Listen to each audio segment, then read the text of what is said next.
Hi Donation! Welcome to this video. Ngayon pag-uusapan natin ang bagong platform kung saan pwede kang kumita sa pamagitan ng pagpondo o paglagay ng pondo sa isang lending platform. Ang tanong, legit nga ba ito?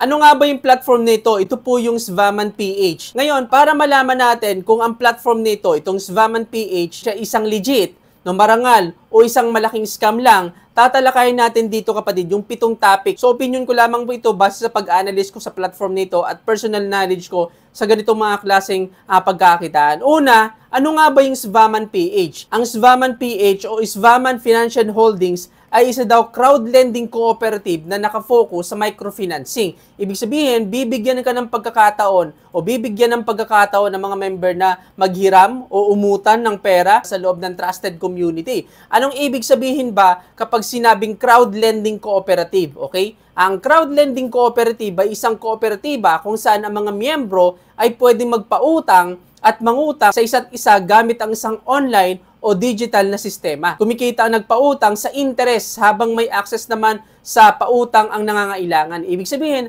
ang Svaman PH ang namamagitan sa dalawa, sa nagpautang at naghiram ng pera. Ang Svaman PH din ang nangangasiwa sa pag-verify ng taong maghihiram o maglo-loan ng pera at sa collection. Ngayon, base sa observation ko sa loob ng Svaman PH, mayroon akong nakitang red flag o mga red flag sa proseso kung paano nagpopondo at kikita ang tao maglalagay ng pera sa loob ng Svaman PH.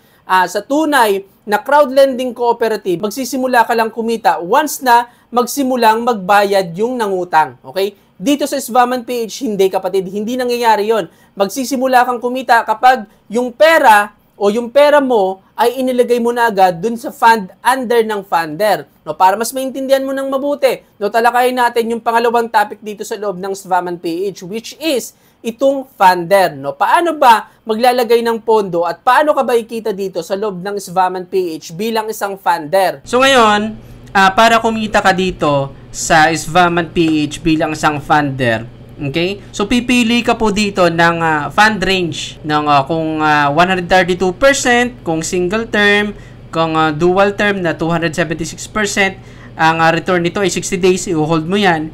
Then o kaya naman ito temporary unavailable pa, pero dito 90 days naman ng 432%. So dito pwede kang kumita every 5 days hanggang mabuo mo yung total return na 132%. So, dito naman makikita mo yung pinaka-details kung kailan ka kikita. So, naglagay ako ng pera, kikita ako ng 2,200 sa April 10, April 15, April 20, so hanggang matapos ng May 5. So, once na magsimula ka maglagay dito ng pera, no, magsisimula ka na pong kumita. Ngayon, ano nga ba yung red flag doon sa proseso dito sa loob ng Svaman PH? Napag-usapan natin yung proseso ng tunay na crowd lending cooperative. No, sa crowd lending cooperative, mayroon pong tinatawag na pooled fund, okay? Dito nakalagay yung lahat ng pera ng member na nagpopondo. Once na maglagay ka ng pera dito sa loob ng pooled fund, hindi ka pakikita dito, no? Kasi naglagay ka pa lang ng pera. Ngayon, magkakaroon niya ng loan matching o fund allocation. Kapag may borrower na naaprubahan, doon pa lang i-allocate ang bahagi ng pooled fund. Okay? Example, okay? Yung borrower ay naghiram ng nagkakahalaga ng 5,000 pesos. Sa puntong ito, nagsisimula na yung loan term at nakaset na yung interest rate at repayment schedule. Pero hindi pa ito yung income, okay? Kundi nakatali pa lang yung loan ng borrower. Ngayon, kapag nagsimula na magbayad yung borrower, halimbawa monthly payment, saka pa lang magsisimulang pumasok yung interest income sa iyo as a lender. Example, sabihin natin na buong halaga na nasa loob ng pooled fund ay 100,000 pesos. Okay? Tapos, ang pera lang na nailagay mo dito ay 5,000 pesos. Ibig sabihin, 5% lang ng buong halaga ng pooled fund ay pagmamay-ari mo. Sabihin natin, ang interest rate ni borrower ay 3% monthly at magbabayad si borrower ng 3 months. Okay? Kung kukumpute natin yan, ang halaga ng babayaran ni borrower ay 1,716.67 pesos. Sabihin natin na nagbayad si borrower ng 1,716.67 pesos. Ikaw as a lender, kikita ka po dito ng 5%. Kasi sabi ko nga kanina, sa pooled fund, 5% lang yung pagmamay-ari mo. Ang kita mo lang dito ay 2.5 pesos. Bakit 2.5 pesos? Kunin natin yung interest value ng 1,716.67 times po natin ito sa 3. Okay, dahil 3% yung interest, equivalent po yan ng 51.5001. Yan yung buong kinita sa loob ng pooled fund. Times natin ng 5% dahil yung pagmamay-ari mo lang dun sa pooled fund ay 5%. Ang total na kinita mo lang dito ay 2.5 pesos. Ngayon, kapag nabayaran na ni borrower lahat ng utang niya kasama yung interest, kikita ka po dito ng 7.72 pesos. Yan po yung proseso at computation ng isang tunay na crowd lending cooperative. Hindi agad-agad magkakaroon ng kita, hindi guaranteed ang kita kasi may mga borrower na hindi magbabayad ng utang nila. Kaya napaka-importante na mayroong risk assessment o insurance fund para dito. At ang interest o ROI hindi fixed kundi nakadepende sa performance ng borrowers. Nasaliwa po sa ginagawa dito sa loob ng SVAMAN PH. Ang proseso kasi ng SVAMAN PH ay isa pong red flag. Bakit red flag? Una, wala pang tunay na borrower, kikita ka na ng pera. No? Basta maglagay ka lang pera sa platform nila. Pangalawa ay too good to be true po yung kita. Bakit? Kasi wala pang malinaw na borrower, pwede ka nang kumita ng 132% hanggang 432%. Yan po ay too good to be true sa isang crowd lending cooperative. Kapag too good to be true, ay malaki po ang posibilidad na hindi yan totoo. Hindi kayang ibigay ng legal at tunay na lending o kahit anong investment company ang ganyang klase ng returns na hindi nalulugi. Uulitin ko, sa liwa sa tunay na crowd lending cooperative, ang proseso ng SVAMAN PH, kaya kailangan po natin itong iwasan, hindi magandang mag-invest dito o i-promote ang platform nito. Pangatlong topic na kailangan nating pag-usapan para masabi natin kung legit nga ba o hindi ang SVAMAN PH, ito po ay yung requirements para sa pag-loan ng application. Paano ka nga ba mag-loan dito sa SVAMAN PH? So, dito sa SVAMAN PH, kapatid, para makapag-loan ka, ang kailangan mong gawin ay kailangan mo magbayad ng, dito sa basic, kailangan mo magbayad ng 500 pesos na initial payment at maglalabas ka po ng 2,500 pesos sa credential amount, which is itong 2,500 pesos na ito ay ibabalik naman sa'yo. Okay? At maghihintay ka ng 30 days bago ka makapag-utang o makapag-loan ng 5,000 pesos. So, hindi ka po makakapag-loan ng standard at elite kapag wala kang basic loan. Okay? So, magsisimula ka talaga dito. So, ibig sabihin, maglalabas ka ng pera ng 3,000 pesos bago ka makapag-loan ng 5,000 pesos. Okay? At maghihintay ka ng 30 days. Dito din, sa standard loan, babayad ka ng initial payment na 1,000 pesos at credential amount na 6,000 pesos at maghihintay ka ng 90 days bago mo makuha yung 50,000 na loan. Ganun din dito sa elite. Okay? So dito naman ay 150 days ang hihintayin mo at ang ilalabas mong pera ay 25,000 pesos bago ka makapag-loan ng 500,000 pesos. Hindi mo na kailangan ng kahit ano. No valid ID na lang makakapag-loan ka na. Ganun kadaling mag-loan dito sa loob ng SVAMAN PH. Ngayon, sa legit na crowd lending cooperative, ang proseso ng pag-loan ay kailangan una, member ka ng cooperative na yon. No, madalas, yung mga kooperatiba na ganito ay mayroong membership fee na one time o annual. So, kailangan po natin dito ng valid ID o yung proof of billing. Sa pag-verify ng borrower naman, nandyan yung valid government issued ID, no, proof of income, no, capacity to pay. Nandyan din yung co-maker o guarantor, credit evaluation o kaya loan collateral, lalo na kung malaki yung inutang mo. Dito, walang ganyan po sa SVAMAN PH. No? Ang kailangan mo lang gawin ay magbayad ng initial payment at credential payment amount para makapagsimula mag-loan. No, red flag po yan sa isang crowd lending cooperative kasi karaniwan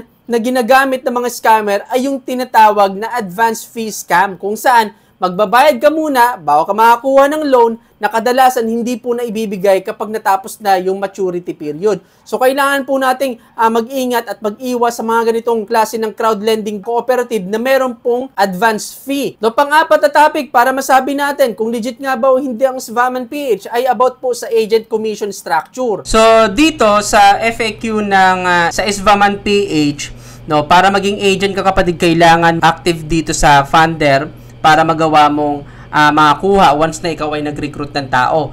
Once na ikaw ay agent kapatid na sabihin natin na nagdesisyon kang mag-recruit ng tao na mag-i-invest din o gagamit din ng SVAMAN PH, dito meron ka pong commission kapatid, no? Sa first level o sa direct referral mo, meron ka pong 15%. Okay, sa second level hanggang 6th level, mga indirect referral mo na, ay kikita ka po dyan ng 1%. Ngayon, sa legit na crowd lending cooperative ay wala po yan referral o affiliate program. Kung mayroon man, nagbibigay lang po sila ng fixed na bonus. Like for example, no, kapag nakapag-invite ka ng 5 tao na uutang o magpopondo ng pooled fund, kikita ka po doon ng 100 pesos. Tapos after nun, wala na. Tapos na agad doon. O kaya naman, kung mayroong membership ang isang crowd lending cooperative, kung sino yung magpa-member doon, may kita sila na kunwari 5 pesos o 10 pesos pero isang beses lang po yun. At karamihang crowd lending cooperative ay wala talagang referral o affiliate program. Ngayon, dito sa Svaman PH, yung agent commission structure ay isa pong malaking red flag. Bakit? Dahil magkakaroon ka ng commission ng 15% sa direct referral at 1% naman sa indirect referral hanggang 6th level. Once na maglagay sila ng pera o mag-cash in sa loob ng platform, red flag po yan, sign po yan ng MLM o pyramid scheme structure na hindi nawawala sa isang Ponzi scheme activity. Sa isang legit at legal na crowd lending cooperative, wala pong ganito. Walang MLM structure sa commission. Isa pang sign ay kailangan mo muna magkaroon ng active na fund bilang funder, which is sign po yan ng isang Ponzi scheme at hindi tunay na referral system. Uulitin ko sa mga nauna kong video, sa isang marangal at legit na referral at affiliate program, ang commission ay nanggagaling sa benta ng produkto o serbisyo at hindi sa perang inilagay ng recruit mo o kinita nila. Once kasi na galing sa inilagay mong pera o sa kinita ng referral mo yung commission mo, yun po ay isang malaking red flag at yun po ay hindi legit at hindi tunay na referral at affiliate program. Sign po yun ng MLM structure o pyramid scheme. No?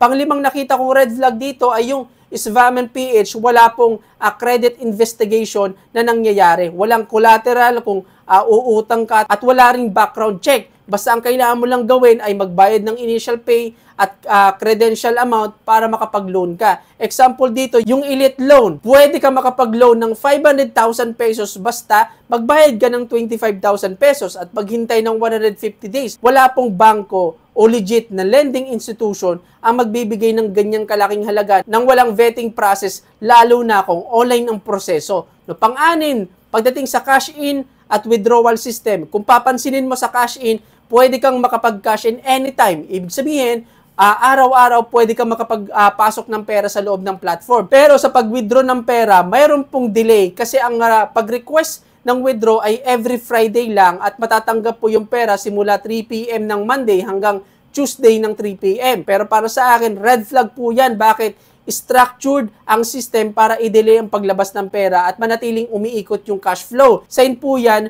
ng withdrawal sa isang Ponzi scheme. Bakit? Dahil ginagawa nila ito para makaipon pa sila ng perang ipambabayad sa mga naunang nag-invest galing sa bagong pasok o bagong investor. Pangpito, dito sa Svaman PH, wala pong nabanggit tungkol sa license ng SEC registration o Bangko Sentral ng Pilipinas. Kung pag-uusapan natin sa legalities dito kasi sa Pilipinas, sa isang legit o legal na cooperative, dapat registered sila sa CDA o Cooperative Development Authority. Plus, dapat authorize sila ng CDA na nag-ooperate as credit o lending cooperative para maprotektahan yung mga user. Hindi lang yan dahil kailangan registered din sila sa SEC at lending company license kung tumatanggap ng investment at nagpapautang. At compliance dapat din sila sa BSP. Dito sa Svaman PH, wala po akong nakita ng kahit anong registration o lisensya sa mga nasabi kong license authority body na ito. Wala sa CDA list bilang kooperatiba, wala din sa SEC lending company license at wala ding funding portal license sa SEC. Ibig sabihin, dito pa lang masasabi ko na itong Svaman PH ay hindi po legit na platform. So itong pitong pinag-uusapan natin na mga sign ng isang scam o hindi legit na crowd lending cooperative na platform ay tinamaan po lahat ng Svaman PH. Kaya ang review ko dito sa platform nito, ang Svaman PH ay masasabi ko nakabilang sa mga Ponzi scheme na platform. Una, mataas ang kita na hindi realistic, too good to be true. No, pangalawa, kailangan mo muna magbayad ng pera para makapag-utang. Saliwa ang proseso ng pagkita bilang lender. No, mayroong multi-level referral system na hindi nawawala sa isang Ponzi scheme na platform at wala pong SEC at BSP registration. Masasabi ko, na ito po ay kasama sa mga classic element ng isang Ponzi scheme. Yes, pwede kang kumita dito sa ngayon, pero ang platform nito ay nabubuhay lang sa mga bagong pasok o bagong investor. Dahil ang perang kinikita ng lahat ng member dito at kinikita mo dito, nabubuhay lang ang platform nito sa dami ng papasok na bagong investor sa platform nito. Pero kung kakaunti na lang yung pumapasok na bagong investor, doon ang mangyayari yung scam kung saan mas madaming tao yung mawawala ng pera o hindi kikita kaysa sa kumikita. Ang Svaman PH ay kailangan po nating iwasan, hindi magandang pagkakakitaan at hindi magandang i-promote sa mga tao dahil possible na mawala ito na parang bula. Ngayon, ikaw naman yung tatanungin ko, ano yung masasabi mo sa platform na ito? Masasabi mo ba na ito ay isang legit na crowdlending cooperative? At paano mo nasabi na ito ay legit? No? Kumita ka na ba dito? At magkano na ba yung kinita mo dito? O isa ka sa mga naniniwala na ang platform na ito ay isang malaking scam? So comment po sa haba ng video na to kung bakit mo nasabi na ito ay legit o ito ay scam para malaman ng mga makakapanood ng video na to kung ano yung opinion mo sa platform na ito para makatulong ka na rin sa kanila kung mag-i-invest ba sila dito o hindi o kailangan po nilang iwasan. So dito nagtatapos ang topic natin ngayon. Hanggang sa muli, I'm Neil Llanto. Bye-bye!